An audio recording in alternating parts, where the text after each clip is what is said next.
Hello everyone, Assalamu Walaikum. How are you all? I hope you are well. Welcome back to my channel in this new video. Today's video, how to add shading in first column in Microsoft Excel. So let's started. At first open your Excel document.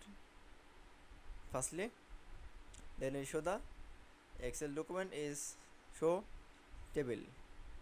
This table is first column is heading.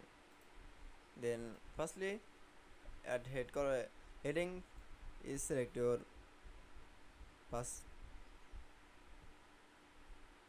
row option and click for the heading option, then choose color. That's okay. Then I show the first column heading is Microsoft Excel. I hope to enjoy the video. Please like, comment, share and subscribe my channel. Thanks for watching.